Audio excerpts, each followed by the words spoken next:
Yo, flip top, 2x2 semifinals, representing Magingay para kay Looney. Mali ba na magkamali ang isang tulad ko?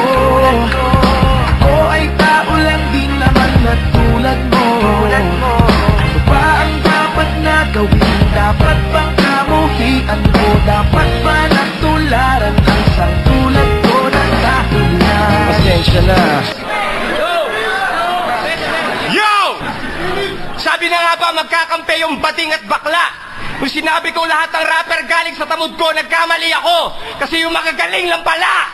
At tangina, tinitira mo yung Amerikana ng mga gago. Palibasa, makakapagsuot lang kayo nito pag sa laundry kayo nagtrabaho. Sa wakas, makakaranas na sila smaglas ng malalakas na hagupit. Mga nakakaharap kasi namin ni Abra kadalasan malupit. Ito mabenta lang to sa mga isip bata, palibasa, makulit. Sa sobrang laki ng ilong niya, parang kalabasang maliit. Mas nakakatawa pa siguro yan, lalo na kung may nunal pa. Sumali ng Mr. Pang ito dati kaso na disqualified kasi professional na. Ang yayabang nyo na agad, wala namang bilang yung mga natalo nyo. Paano nyo sasabihin kayo yung karapat dapat walang kahirap-hirap yung mga panalo nyo? Yung una namin nakalaban, pati sarili po nilang hometown. Pangalawa namin nakalaban, sila Soulja Boy at Chris Brown. Pangalawa namin nakalaban, Crazy Mix at si Basilio. Yung mga pangalawa nyo nakalaban, sino? Mga sidekick lang ni Miko, sa'yo pa nang galing mismo. Dinadaan mo lang sa bilis para ka snatcher dun sa rekto. Puro ingay na walang laman, parang lata sa tumbang preso. Hoy, pukay ng ina mo, ubod ka ng fake. Puro puta pete yung bumubuta sa page. Mamatay ka pa anak na pangungot o sa age. Magpataya ka na lang ng ending, kaya ka lang naman nag-trending kasi nahulog ka sa stage. Papatikimin namin kayo ng mala-impactong lyrics, hindi sapat ang chemistry kapag tinapat sa quantum physics. Mga kinalaban nyo, puro madali lang, parang simple na addition. Kapag kami nakaharap, imposible na mission, mas posibleng umuwi pa kayong dalawa na nasa critical condition na magkapatong sa isang kabaong habang naka 69 position. Kung ako sa'yo, doon ko na lang magtrabaho sa call center ni Boss Kyle. Alam mo na kung ano posisyon mo doon? Dog style! Lahat ng sinabi nyo, pawang katang isip lang. Kung ano-ano sinasabi, parang nananaginip lang. Ngayon naman si Shay naman ang papaiyakin ko. Pagkatapos ng isang linggo, hindi na ako magugulat kung blind drive na rin to. Ngayong round na to, ikaw lang ang mapupuruhan talaga. Nabubulol-bulol ka pa, ayaw gumana ng panga, nanguutal ka na kapag nauunahan na ka ba? Ayaw gumana ng panga, nakaluwa na yung mata, nagluluha pa talaga sa kakagaya mo sa akin, nagmumukha ka ng tanga? Tangina mo, mahina ka, dapat di ka na sinali. Hindi naman kasi ito paastigan ng imahe o paramihan na sinabi. Ito ay pataliman ng detalye, palaliman ng mensahe, palupit ang sumulat ang mga linya pang pinali ni resismong ibang klase at sa talino binabase. Hindi yung tulad nyo na puro pabibo lang at arte. Tangina, pingi ka na ata. Binastik ko si Arian. Tangina pare, kung ako yun, kakantutin ko yung habang suot lang yung sapatos.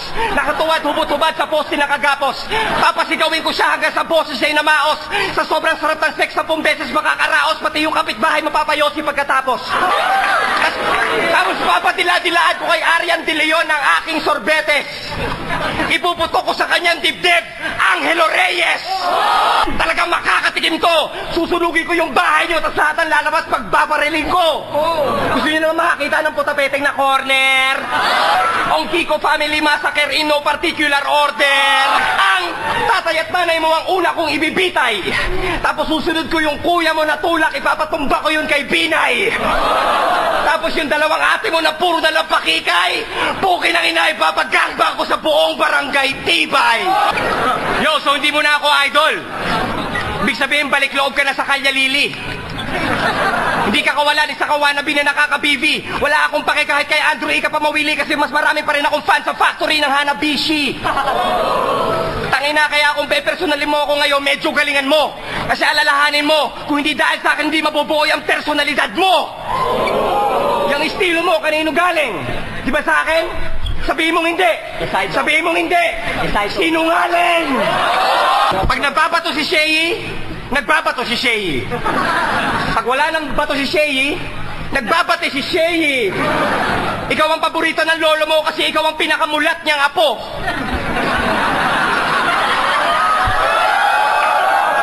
Pangalan ng lolo niya, Bernardo Carpio. Yung una nagtulak ng bato. Itong batang to, laging nakabato palagi. Yung tuter nakadikit sa labi, parang magnet. Bato balane. Tangina, nagtataka lang ako. Tanong ko lang kung bakit pag nakakarinig ka, tumitingala ka pag bato-bato sa langit.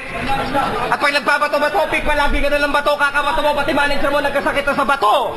At kung ka makukuha pa sa ninyo ang 150K, kayo ipangsasabo nyo lang kasi mga adik kayo na pasimple. Kami ipanggagawa namin ng album at pamimigay pa namin ng libre.